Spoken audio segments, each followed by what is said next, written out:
Hi, so today we'll be presenting on stress management for you first-year college students. My name is Andrea Rigo. I'm here from the PA program at Seton Hall. I remember when I was in your shoes not that long ago, I received a lecture like this and thought that why do I need to receive this lecture? I'm not very stressed out, or if I am, I know how to cope with it. But in reality, your schooling will become more vigorous, whether you decide to do grad school or maybe take up an extra major or minor. So this lecture will be good for you to listen into. So first, I just want to ask you guys, what does stress mean to you? It gives me a lot of anxiety. Okay. So stress is the body's reaction to any change or adjustment that needs to occur. This could be mentally, emotionally, or physically. Who thinks that stress is important in your life? Okay, so we have a couple people raising their hands.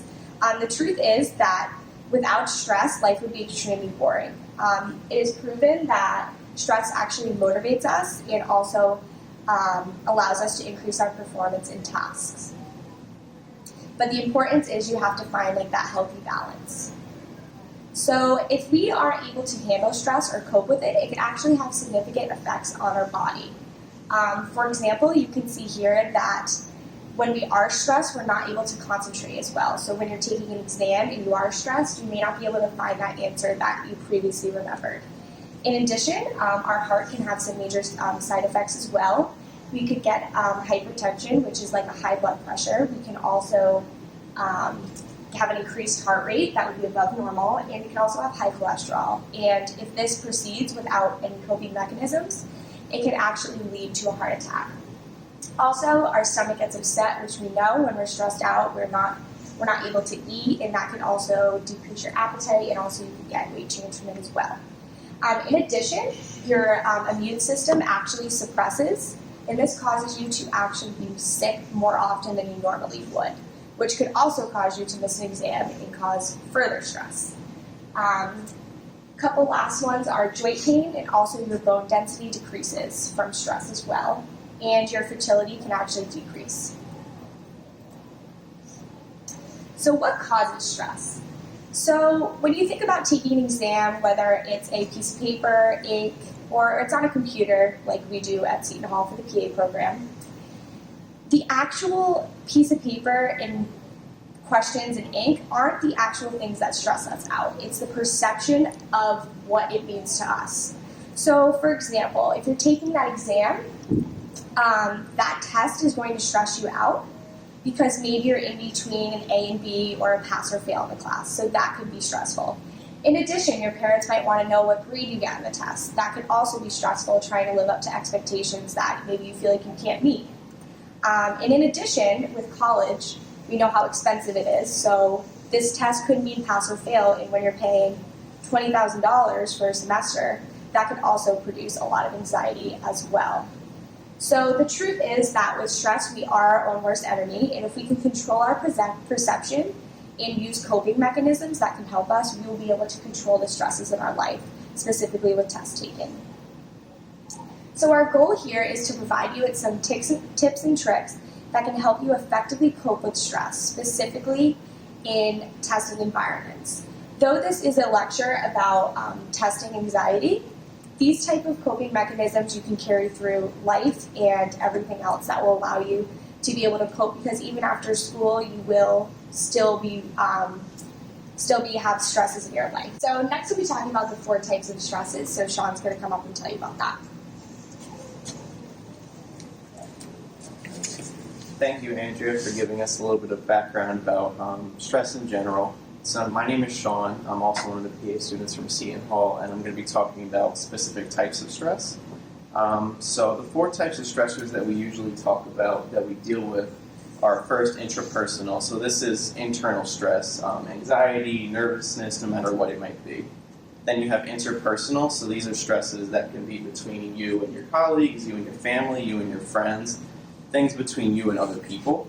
Then we have academic stress, which is the obvious one that we all know. Anything involving homework, exams, projects, meeting expectations to perform well in the academic environment. And then finally, just environmental types of stressors. So these are pretty much any external stimuli that you might encounter. Some examples could even be the weather, large crowds, noisy environments, pretty much anything like that. Okay, so now I'd just like to ask everyone, what do you think are some stresses for first-year college students? Having a bunch of new professors that you don't know how they make the exam. Definitely, yeah, that's definitely a good one. You really don't know, and you kind of have to get used to your professors once you actually do meet them and take that first exam.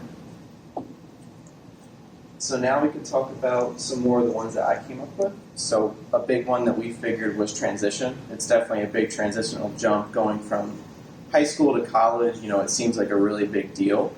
And this could be because of your support system. You're far away from home. You don't have your friends, your family if you've moved away to go to school. So also that jumps right into the social aspect of it where, you know, you're not used to the people that you're now around, your professors, making new friends, colleagues, all things like that. Of course, your academic stressors, so maintaining that high level of expectation, like we said earlier, that you might have set for yourself or that your parents might have set for yourself. And then finally, financial pressures, you know, finding the time to work while also managing your school obligations. Okay, so on a scale of 1 to 10, if I were to ask you, how stressed are you today? 11. Okay, I mean, that's pretty common. Like we said, this is a really stressful time in a lot of people's lives. So right now we're going to dive into some common sources of stress in college students.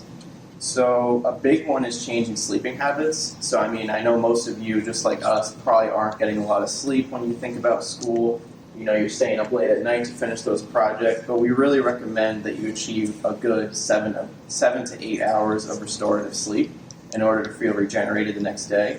Also, financial responsibilities, like we talked about. I mean, you have to buy parking passes, you have to buy textbooks, all these things, and you might not be able to work at the same time that you're going to school. So it's that work-school balance. Changes in eating habits. We already talked about how you might not eat as much while you're stressing, but at the same time, some people are big stress eaters, hence the freshman 15 that we all know about. Obviously, the increased workload, you know, going from high school to college, you definitely have more projects, more things to do, and a whole bunch of new responsibilities, which really includes a lot of self-learning and really just developing those time management skills to make sure that you get everything done right and you're not always procrastinating. So now after that, we're going to have Zainab and Claudia come up and talk about the stresses of test taking.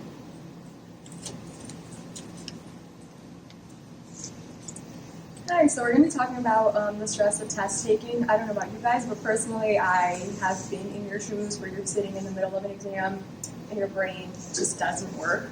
So I'll be talking today about what are some of the things that you can do to combat that so we get the grades that we want to get. Okay, so this next slide we're going to be talking about the progression of stress. So I know we all start the semester off really confidently. We all want to get A's. We're on top of everything. But slowly, you know, after the first 2 weeks of the semester and when we've had our first exams, you start feeling a little burnt out, but you still want to go through. And then I know by midterms, I feel extremely overwhelmed, and that's around the time that I start to feel burnt out. And on this time, around finals time, that's when you're convincing yourself everything's fine, and the breakdown is imminent. So, I see we have a question. Yes. Do you suggest making a schedule nightly or weekly? So I think it depends on person to person. What I like to do is plan out day to day. So if I know I have an exam coming up on Wednesday, I would like to schedule at least 2 hours of Monday and Tuesday's time just to focus on that specific class and maybe an hour to study on my other classes, just brush up on everything. But for some people, I know a weekly planner might be better. So I think that depends on you. Like I know some other people that might not even have planners. So it's a person-to-person thing. Even though planners do help the progression of stress, they help you feeling like that you've got everything together. And yeah, so we're going to be talking about some ways to prevent the breakdown. So we can go to the next slide.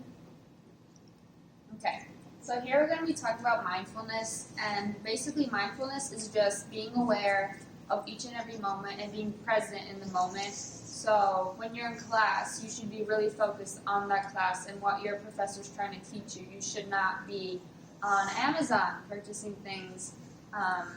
You should really be focused in the moment. And when you are mindful and really present, you're conscious and you're aware, and you're more likely to make better decisions. such as planning out your time and studying every night. Try to get an hour in for each class. And also, when you're mindful, it decreases your stress because in your mind you make a plan of exactly what you're going to do to achieve your goals, like to get that A in organic chemistry, or even to bring your grade up. Like by being mindful, you can manage your emotions. You can manage the outcome of what is going to happen. So, yeah, and I have 4 examples of how to be mindful. So one of them is to be observant, to practice being non-judgmental, to participate, and to practice one tasking, not multitasking.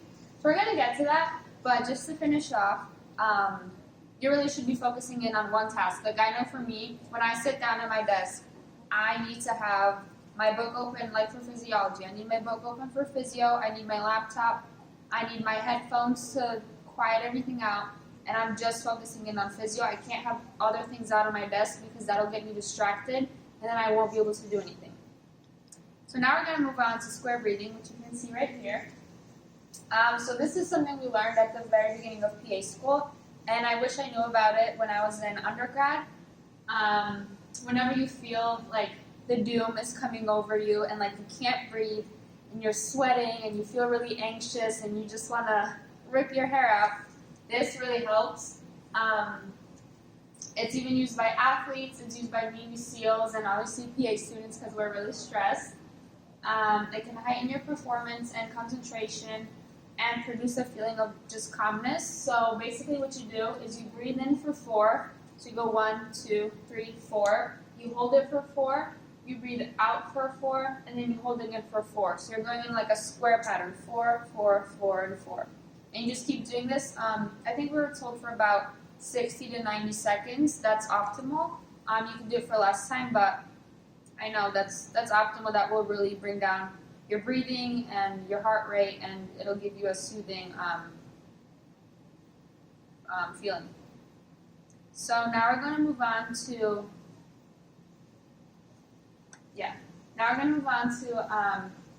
other guided breathing sources. So one of them is YouTube. You personally can go on YouTube and just figure out other great sources. Like the square breathing is great, but if you feel like that doesn't work, that's kind of like a more in the moment type of thing, right before an exam, right before a practical. But if you're at home and like you don't think it's working for you and you need like a more long-term, like therapy for your own self, you can go on YouTube and find videos that work for you. You can rent books just to see what's out there. And YouTube is also free, so it's a great resource. Now we're going to move on to other apps. So these are great apps. There's a Calm app, there's a Headspace app, there's Aura, there's Insight, there's Stop, Breathe, and Think. Personally, I have an app, I think it's just called the Breathing app. It's very similar to Calm and Headspace.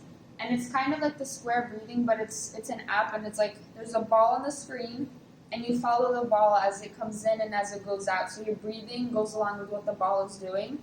So it kind of takes your mind off of exactly what you're thinking about and what's stressing you out, and all you're focusing in on is your breathing. So you really calm down that way.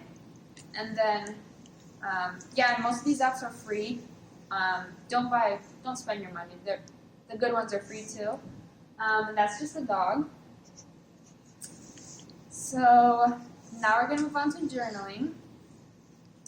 So I know at Seton Hall we have this program called CAPS, and at that program, in undergrad, they discuss about journaling. And journaling is basically the same thing as like texting your friend or calling your mom or dad or calling your best friend, but you're just really writing it down in your book, and then it's kind of like your own, like you recorded yourself. It's like an audio message written down. Some people really find it that it's stress relieving when you write down. And you don't even need anyone to listen to you. Like just, it's kind of like word vomit on a piece of paper. It just makes you feel better. And it's also free. Paper, you can find anywhere. And And then talking to someone. I think this part is really the most important about stress management. Really, I think, especially in PA school, what really gets you through it are your friends and seeing that you're in the same boat with someone else. So if you're feeling stressed about your organic chemistry exam, having your friend being just as stressed, it kind of makes you feel like, okay, what I'm feeling is normal and what I'm feeling is okay. And also, it's free therapy. You don't even need to go to a therapist or wherever you want to go spend your money on. Although that's great, you can talk to your friend and see like, hey, they feel the same way. It's gonna be okay, because it is gonna be okay, because we made it to PA school. So if we did it, you guys can definitely do it. And yeah, I mean, also just like the warmth of another person, whether that's a hug or just literally having someone sit next to you and listen to you, really makes you feel less stressed. Okay, so now we're going to talk about making stress balls. So I'm sure you've seen these in the store, but I think it's a part of de-stressing is probably making them. So it's a fun activity to do when you have time, because in undergrad you have way more time than you do in PA school.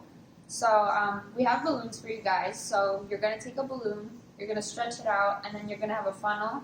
You're going to place the funnel inside the neck of the balloon. And then you can do this with rice or flour, but we're going to use rice for this. So you're going to fill the balloon with the rice, remove the funnel, and then whatever air is in there, you're going to try to let it out. So it's just the rice inside. And then you're just going to tie the balloon the regular way that you would tie it. And then you're going to take a second balloon, cut off the end, and place your rice-filled balloon inside the second balloon. And then you're going to take a third balloon, you're going to cut off the end, and leave enough space to make another tie. And that's just going to serve as like the outer layer of the stress ball, so it doesn't rip or anything like that. And then you have a stress ball. And it personally helps. I know it seems kind of silly, but when you're really stressed and just sometimes you just want to, I don't know, grab a pillow or something, just like, so you can grab your stress ball and just relieve your stress. Now we're going to talk about resources. So it's really important, actually, if you need help, whether that's academic or mental or emotional support or physical support, Seton Hall especially has a lot of resources that you can reach out to, and you shouldn't be afraid to ask. If you need academic resources, we have at one of the buildings, I think it's in the nursing building, you can go there at the ARC and find academic help for tutoring and stuff like that for your classes. And we also have CAPS, which we're going to go to here. So CAPS stands for Counseling and Psychological Services, and it's at Seton Hall. It's free, it's year-round, it's included in your tuition. And this is whether you have something serious going on and you need to go talk to someone about it. It's in Mooney Hall, it's on the second floor in room 27, and their office hours are from Monday through Friday from 8:45 a.m. to 4:45 p.m. And that's just the phone number, you can find this online. But the great thing is this is completely confidential. No one knows you're going to see this person, no one knows what's being discussed. So you can do this, it's free, like literally no one knows, and this is just for you to be able to cope with whatever you're going through. So that at any point you feel like you need someone to talk to outside of your own support, whether that be family or friends or a professor, if you really need someone, then go reach out, it is free. So. And then we also have Disability Support Services, which is DSS, and this is in Duffy Hall on the second floor in room 67. That's also online, the phone number is online. Whether this is great because if you need any support getting to a building, or you need you can't take the stairs or anything like that, or you need more time on an exam because whatever they give you isn't enough time, you can go to DSS, you can fill out a form, and they can accommodate to your needs, so that's also great. And then this is the Academic Resource Center, as I said before, it's an ARC, and this is the Arts and Sciences Hall in room 242. Usually you have to make an appointment to see someone, but sometimes when you drop in, there might be someone there to help you out. And also the great thing about the Art Center is that whether you go home for a winter break or Thanksgiving break, or you go home for Easter or anything like that, you can Skype call them and they can tutor you with whatever subject you need help with online. So you don't even have to be physically present. You can do this all online. And you can even see them for just even tips. Like, you don't even need to get tutored. You can have tips or any strategies, because a lot of these people are students and they've taken the same classes you have. So they know exactly what they've done for that class to pass or get that A, or what the professor wants, like their specific grading, like stuff like that. So that's great. But yeah, that's it. And I hope you guys enjoyed this presentation. And like Andrea said earlier, you might not think that you'll need this and that you're not going to be stressed and you're going to be fine. But trust me, there's going to come a time and a place where you are stressed, and a lot of these tips that we just gave you guys will come in handy. And if you're a person who doesn't get stressed, then good for you, and tell us what you know, because yeah, we all get stressed. But thank you.